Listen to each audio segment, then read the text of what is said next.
Cerita ni sedap. Tajuk dia The Platform. Dalam sebuah penjara ni, kita boleh tengok Goreng ni yang berwajah selenga baru bangun tidur. Dia perasan yang dia berada di dalam sebuah penjara nombor 48. Jadi dalam tu tak ada apa sangat melainkan katil dan sinki. Lepas tu tengah-tengah penjara tu ada satu lubang cantik punya yang mana dia boleh intai orang yang ada di atas dan di bawah dia. Pak Din ni kata kat penjara ni ada beratus-ratus aras dan setiap bilik penjara tu ada 2 orang je yang menghuni setiap bilik. Setiap hari makanan akan dibawa turun menggunakan sebuah platform dari lubang tu lah, dan diorang ada 2 minit je untuk makan sebanyak yang diorang larat sebelum platform tu turun ke bawah lagi. Lagi bawah kau duduk, lagi jahanam hidup kau, pasal makanan memang tak akan ada baki langsung dah. Setiap bulan pula banduan-banduan kat penjara tu akan diubah secara random aras mana pula diorang akan duduk. Hari pertama Goreng ni nampak platform depan dia, dia tak mahu makan lagi pasal katanya belum lapar dan dia nak sedekah bahagian dia kepada orang kat bawah. Tapi dia rasa nak ambil sebiji buah ni je, simpan untuk makan kemudian. Tapi lepas platform tu turun, sel diorang jadi makin panas pasal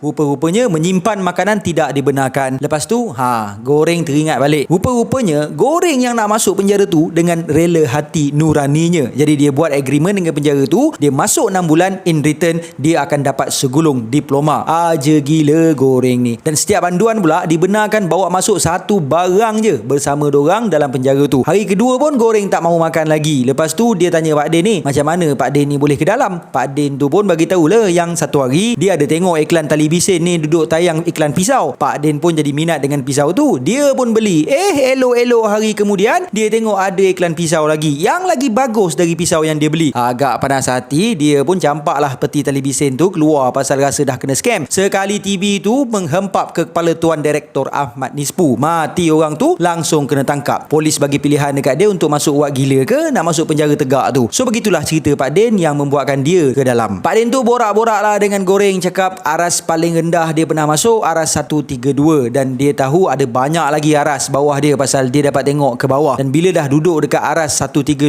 memang tak ada dah makanan yang sampai. Sebulan tahan dah lagi, kata Pak Din. Kalau tiba-tiba bila sampai sebulan lepas kau dirandomkan bertukar aras tapi kau still dapat aras kat bawah, memang mendapat lah kau. Goreng pun jadi takut lah bila dia dengar pasal benda tu. Dia pun cuba cakap dengan orang bawah supaya jimat-jimat sikit lah makan, jangan nyondol sangat. Tapi diorang buat dek je. Agak panas hati, Pak Din sedekahkan water fountain dia dekat orang bawah. Pak Din juga bagi tahu yang barang yang dibawa bersama adalah pisau yang dia beli dari iklan TV tu hari. Hari berikutnya bila platform turun, Goreng pun makan lah. Dia juga dapat tengok ada orang dari aras atas jatuh ke bawah. Pak Din bagi tahu benda ni dah biasa nak, bukan ada orang peduli pun kau hidup ke mampus dalam penjara ni. Sebab tu masa aku kat bawah dulu, cara aku kekal hidup dengan aku makan cellmate aku sendiri. Bila platform tu turun lagi, si Miharu ni duduk atas platform tu. Goreng risau dekat Miharu tu pasal nampak dia tu tercedera. Pak Din bagi tahu kat Goreng untuk lantakkan je si Miharu tu, pasal Miharu tu memang akan turun sebulan sekali dari aras dia sampai ke bawah untuk cari anak dia. Dia juga bunuh setiap cellmate dia untuk dapatkan rezeki untuk dipasangkan dengan anak dia pada bulan berikutnya. Orang yang kau nampak terjunam ke bawah tadi, aku rasa mangsa dia lah tu. Bila platform tu turun, banduan yang ada kat bawah diorang cuba untuk romantik dengan Miharu. Sekali Miharu yang menang lepas dia bunuh diorang semua dan duduk balik atas platform tu. Bila sampai hujung bulan, setiap sel dipasang satu gas sampai diorang terlelap dan ubah aras diorang secara random. Bila Goreng sedar je, Pak Din dah ikat dia dah. Dan dia tengok kat dinding,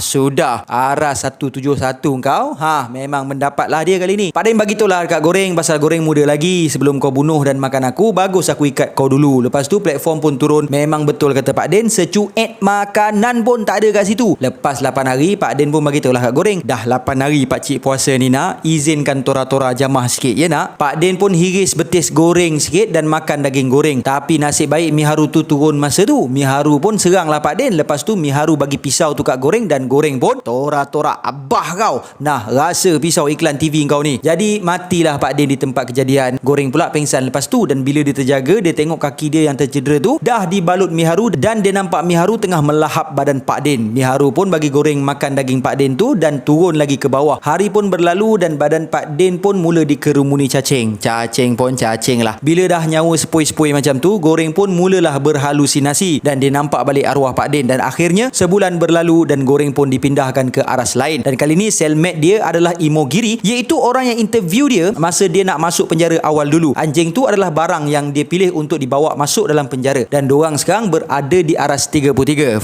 Selamat. Imogiri tu pun bagi tahulah yang dia suka rela untuk masuk ke dalam penjara tu. Dan setahu dia tak ada lagi orang yang mati dalam penjara tu dan ada 200 aras dalam penjara tu. Dan lepas Goreng bagi tahu kat dia makanan tak cukup, Imogiri cakap cakap makanan cukup je sebenarnya kalau diorang makan ikut portion yang perlu sahaja. Lepas tu Imogiri cakaplah dalam penjara ni perlu ada solidariti makanan baru semua boleh selamat. Goreng pun cakaplah idea Imogiri tu mengarut dan cakap hanya kematian kanak-kanak sahaja boleh sadarkan pihak pengurusan. Tapi Imogiri cakaplah yang kalau diikutkan polisi, company ni memang tak terima budak-budak bawah umur 16 tahun. Bila platform datang, Imogiri makan sebanyak yang dia perlu sahaja dan lepas bagi sikit kat anjing dia pun sediakan makanan kat orang bawah ikut portion 2 orang 2 pinggan. Bila platform tu turun ke aras bawah, Imogiri cubalah cakap, Dek, makan yang akak bagi dalam pinggan je tau. Of course lah, diorang buat dek je kat dia. Lepas tu Goreng cakap yang terang-terang pihak pengurusan tak nak solidariti berlaku dalam penjara tu. Imogiri menyampahlah kat Goreng pasal dia kan pekerja company tu dan sepanjang dia bekerja tak ada apa-apa pun isu kan. Dan Imogiri terus berusaha untuk nasihatkan orang bawah untuk makan ikut keperluan sahaja. Lepas beberapa hari, Goreng jadi kesian dekat Imogiri yang tak habis-habis duduk berceramah dekat orang bawah dia dan dia sendiri cakap dekat orang bawah, kalau korang makan macam orang gila lagi, lepas ni aku akan berak dekat makanan tu, makanlah tai aku. Akhirnya ancaman itu berhasil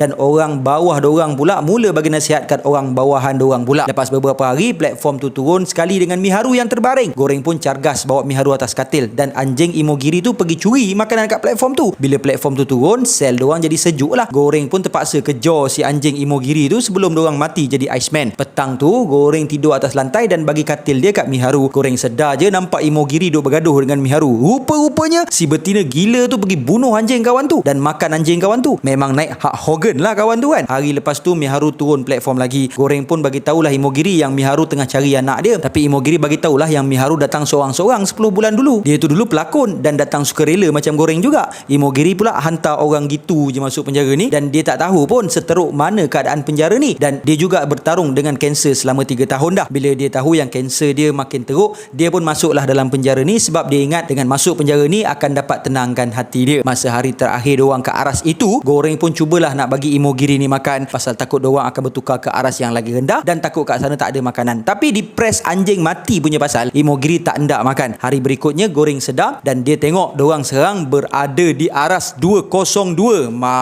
Imogiri yang stres pasal anjing satu bab dengan kanser dia lagi. Akhirnya Imogiri pun bunuh diri. Masa tu halusinasi Pak Din pun datang lagi dan duk hasut Goreng untuk makan kawan baru dia tu. Kali ni halusinasi Imogiri pun datang juga suruh makan badan dia sendiri. Tapi Goreng cuba untuk menahan diri dia dan sibukkan diri dia dengan buat benda lain. Makan buku lah, kira hari lah. Tapi akhirnya pasal lapar sangat, Goreng pun terpaksa makan Imogiri. Lepas sebulan, akhirnya bertuah Goreng berada di aras 6 dan cellmate baru Goreng adalah Baharat dan barang yang Baharat pilih untuk bawa masuk penjara ni adalah tali. Baharat jadi excited lah sebab dia ingat dia boleh panjat aras atas dengan tali dia. Dia pun minta tolong orang aras 5 untuk tolong dia naik. Bila Baharat tu naik, sekali orang atas tu pergi berak kat atas muka dia, tali Baharat tu pun jatuh ke bawah. Bila platform turun, memang banyak gila makanan. Tapi si Baharat ni tak mak betul lah sebab dia tak puas hati dengan orang aras 5 dapat sebotol whisky. Goreng pun pergilah dekat Baharat. Goreng bagi tahu Baharat supaya diorang naik platform tu dengan senjata dan ugut untuk pukul siapa-siapa yang cuba nak lahap banyak-banyak. Jadi dengan cara ni, semua orang di setiap aras dapat makanan. Goreng cakap dia dah kira dah masa dia duduk aras 202 dulu. Melihat dari segi kiraan masa platform tu stop di setiap aras dan lepas tu naik semula ke atas, Goreng rasa ada 250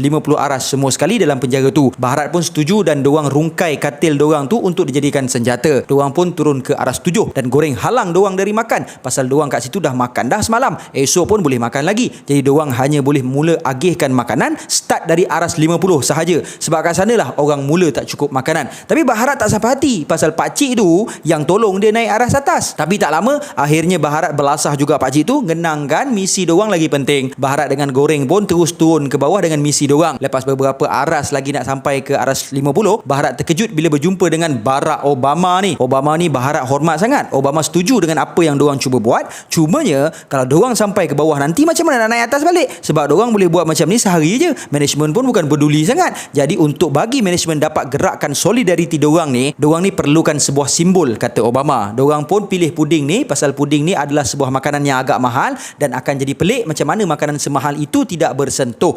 Bijak Obama. patutlah jadi presiden. Misi diorang pun berterusan sampai diorang turun ke bawah. Bila diorang sampai ke aras 50, diorang pun mulalah agihkan makanan dan diorang kat situ memang tengah sangat ke bulu pun. Pada aras 96, diorang jumpa orang tua dengan orang Down syndrome. Goreng cuba untuk bagi sup dekat orang tua tu, tapi budak Down syndrome tu cakap tak usah lah, sebab sagi aku akan bunuh juga orang tua tu. Aras seterusnya hanya tinggal mayat je, dan platform tak berhenti pun dekat situ pasal tak ada orang hidup kat situ. Bermaksud pengiraan Goreng telah tersalah dan ada lebih daripada 250 aras. Di aras berikutnya diorang nampak ada dua orang tengah belasah Miharu. Seorang ada samurai, seorang lagi badan bagak gila. Bila diorang cuba selamatkan Miharu, Bharat berjaya kalahkan lelaki dengan samurai tu dan dia pun pergi tolong Goreng. Tapi malangnya Miharu dah pun mati dan Bharat cepat-cepat tarik Goreng sebelum platform tu turun ke bawah. Diorang pun teruskan lagi misi diorang untuk turun bagi makanan dekat orang bawah, tapi malangnya banyak aras yang hanya tinggal mayat saja. Akhirnya platform tu berhenti dekat aras 333 yang mungkin aras terakhir. Mula-mula diorang ingat aras tu kosong, tapi rupa-rupanya ada seorang tengah menyorok bawah katil. Rupa-rupanya ada budak, nama dia Mali, anak kepada Miharu. Bharat dengan Goreng pun pergi dekat budak tu dan sebaik saja diorang turun daripada platform tu pun mula turun. Goreng bagi tahu Bharat untuk campakkan puding tu ke atas platform tu, tapi Bharat tak mahu dan diorang pun jadi terkejut lah pasal sel tu tak sejuk, tak panas pula. Lepas tu Bharat bagi puding tu dekat Mali dan diorang berdua stay dekat aras 333 tu, dan Goreng berterusan dihantui dengan arwah Pak Din, Imogiri dan Miharu pun ada sekali. Tapi kali ni pun Bharat dapat nampak juga hantu-hantu tu dan dia pun setuju dengan diorang yang mengatakan bahawa Mali lah simbol atau mesej diorang yang sebenarnya dan bukanlah puding tu. Tapi hari keesokannya bila Goreng bangun, Bharat dah pun mati sebab rupa-rupanya masa bertarung dengan lelaki dengan samurai tu, Bharat cedera parah. Hari berikutnya bila platform tu datang lagi, Goreng bawa Mali naik atas platform tu dan diorang turun sampailah ke dasar penjara tu yang sangat-sangat gelap dan kosong. Arwah Pak Din datang lagi dekat Goreng dan bagi tahu Goreng untuk turunlah dari platform tu sebab Goreng bukanlah sebahagian dari mesej yang diorang nak sampaikan kepada management. Dan akhirnya diorang berdua tengok platform tu naik ke atas dengan Mali sambil berharap mesej diorang sampai kepada management dan cerita pun tamat. Kalau korang suka channel ni, jangan lupa untuk subscribe dan komen cerita apa pula yang korang nak dengar aku bercerita. Assalamualaikum.